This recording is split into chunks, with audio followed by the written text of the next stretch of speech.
بسم اللہ الرحمن الرحیم۔ السلام علیکم ورحمۃ اللہ وبرکاتہ۔ حضرت فاطمہ رضی اللہ تعالی عنہ کے لیے جنت سے پھل آئے۔ ایک روز نبی اکرم صلی اللہ علیہ وآلہ وسلم حضرت فاطمہ الزہرا رضی اللہ عنہا کے گھر تشریف لائے تو انہوں نے عرض کی، بابا جان، 3 روز سے نہ میں نے کچھ کھایا ہے اور نہ ہی علی المرتضیٰ رضی اللہ تعالی عنہ نے۔ نبی اکرم صلی اللہ علیہ وآلہ وسلم نے دست مبارک اٹھا کر دعا فرمائی، اے رب محمد صلی اللہ علیہ وآلہ وسلم، فاطمہ بنت محمد کے لیے وہی کچھ بھیج جو تو مریم بنت عمران کے لیے بھیجا کرتا تھا۔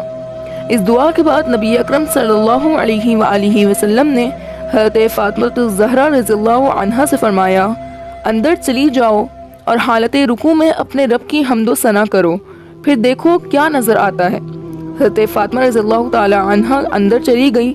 کچھ دیر کے بعد حضور پر نور صلی اللہ علیہ وآلہ وسلم، حضرت علی رضی اللہ تعالی عنہ، حضرت امام حسن حسین رضی اللہ تعالی عنہ بھی اندر چلے گئے۔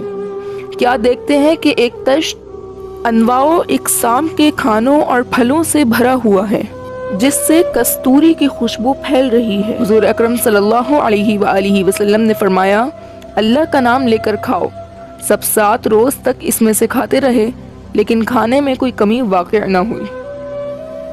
ایک بار حضرت علی کرم اللہ وجہہ نے پانی بھرنے کے بعد سینے میں درد محسوس کیا اور حضرت فاطمہ رضی اللہ تعالی عنہ چکی پیسنے اور دیگر امور کی ادائیگی سے تھک گئیں۔ تب وہ کسی لونڈی یا غلام کے لیے استدعا کرنے دربار رسالت میں حاضر ہوئیں تو اللہ کے آخری نبی صلی اللہ علیہ وآلہ وسلم نے ان کی زبانی ہی تسلی و تشفی کی فرما دی اور انہیں وہ وظیفہ بتایا جس کے ورد کرنے سے کام کی زیادتی اور تھکن کا احساس نہ ہو۔ یہی وظیفہ تسبیح فاطمی بھی کہلاتا ہے۔ 33 بار سبحان اللہ، 33 بار الحمدللہ اور 34 بار اللہ اکبر ہر نماز کے بعد پڑھنے سے سہولتیں پیدا ہو جاتی ہیں۔ ایسے میں عظیم باپ کی عظیم بیٹی راضی برضا ہو کر لوٹ آتی اور وہ چیز کبھی بھی دوبارہ طلب نہ کرتی جس کے لیے اللہ کے نبی صلی اللہ علیہ وآلہ وسلم ذرا بھی ناپسندیدگی کا اظہار فرما دیتے تھے۔ ایک بار حضرت علی کرم اللہ وجہہ نے انہیں سونے کا ہار دیا جسے پہن کر وہ خدمت اقدس میں حاضر ہوئیں تو حضور اکرم صلی اللہ علیہ وآلہ وسلم نے فرمایا، فاطمہ، کیا تم لوگوں سے کہلوانا چاہتی ہو کہ رسول اللہ صلی اللہ علیہ وآلہ وسلم کی بیٹی آگ کا ہار پہنتی ہے؟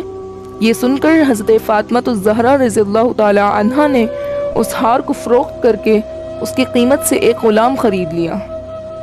ایک مرتبہ حضور اکرم صلی اللہ علیہ وآلہ وسلم کسی غزوہ سے واپس تشریف لائے تو حضرت فاطمہ الزہرا نے ان کے آنے کی خوشی میں گھر کی صفائی کی اور آراستہ کرنے کے لیے گھر کے دروازے پر پردہ لٹکا لیا اور ان کا انتظار کرنے لگی، مگر جیسے ہی وہ تشریف لائے تو دروازے پر پردہ دیکھ کر واپس لوٹ گئے۔